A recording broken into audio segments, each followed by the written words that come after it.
ಅಥವಾ ಮೋಳಿ ಅಂತಾರಲ್ಲ ಅದನ್ನ ತಲೆ ಮೇಲೆ ಹೊತ್ಕೊಂಡು ತುಂಬಾ ಜನ ಮಾರುಕ್ ಬತ್ರಿ ಈ ಟೈಮಲ್ಲಿ ಅವ್ರ ಕಷ್ಟ ಎಂತ ಅಂದೇಳಿ ಹೇಳಿ ಇವತ್ತು ನಾನು ನಿಮ್ಗೆ ತೋರಿಸ್ಕೊಡ್ತೆ ಬನ್ನಿ. ಕುಂದಾಪುರದಲ್ಲಿರುವಂತಹ ಆರಾಟೆ ಬ್ರಿಡ್ಜ್ಗಿಂತ ಮುಂದಿರೋ ಹೊಳಿಯಲ್ಲೇ ನಾನು ಇವತ್ತು ಮಳಿ ತೆಗೋಕಂದೇಳಿ ಹೇಳಿ ಎಕ್ಸ್ಪೀರಿಯನ್ಸ್ ಮಾಡ್ಕೊಂಬಂತ ಹೋಯ್ದೆ. ಎಕ್ಸ್ಪೀರಿಯನ್ಸ್ ಆದ್ರ ಮೇಲೆ ಗೊತ್ತಾಯ್ತು ಇದು ಸಾಮಾನ್ಯದ ಹೂಡಲ್ಲ ಅಂದೇಳಿ ಹೇಳಿ. ಇಡೀ ಮೈನ ನೀರಲ್ಲಿ ಮುಳಿಸ್ಕೊಂಡು ತಲೆ ಮಾತ್ರ ಮೇಲೆ ಎತ್ಕೊಂಡು ಕೈ ಅಡಿಗೆ ಹಾಕಿ ಹಾಕ್ದು ಮಳಿ ತೆಗು ಈ ಪ್ರೋಸೆಸ್ ಎಷ್ಟು ಕಷ್ಟ ಆಗೋದಿತ್ತಾ. ಕೆಲವರು ಇದಕ್ಕೆ ಚಂಬ ಚರ್ಗಿ ಪಾತ್ರ ಅಂದೇಳಿ ಹೇಳಿ ಹಿಡ್ಕೊಂಡು ಹೋತ್ರ, ಕೆಲವರು ಈ ತರ ಕೊಳ್ಳಿ ಹಿಡ್ಕೊಂಡು ಹೋತ್ರ. ಇದ್ರನ್ನ ಸೊಂಟಕ್ಕೆ ಸೆಕ್ಸ್ಕೊಂಡು ಅದ್ರ ನೀರಲ್ಲಿ ಬಿಟ್ಟು ಮಳಿ ತೆಗೆದು ಅದಕ್ಕೆ ಹಾಕೋದು. ಇಲ್ಲೇ ನಮ್ಮ ಕಡೆ ಸೇರಿಗೆ ಖಾಲಿ 50 ರೂಪಾಯಿ ಇರೋದು. ಒಂದ್ ಸೇರ್ ಮಳಿ ತೆಗೋಕೆ ಎಂತ ಇಲ್ಲ ಅಂತ ಹೇಳ್ರು 1 ರಿಂದ 1.5 ತಾಸು ಬೇಕು. ಇನ್ನು ನನ್ನಂತಳಿಗಂತೂ ಅರ್ಧ ದಿನದಲ್ಲಂತೂ ಆಪ ಕೆಲಸನೇ ಅಲ್ಲ.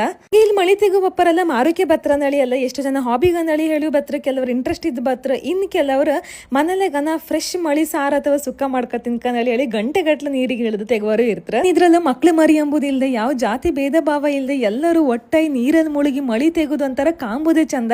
ಸಮುದ್ರದಲ್ಲೂ ಸಣ್ಣ ಸಣ್ಣ ಮೀನು ಓಡಾಡ್ದಂಗೆ ಇರುತ್ತೆ.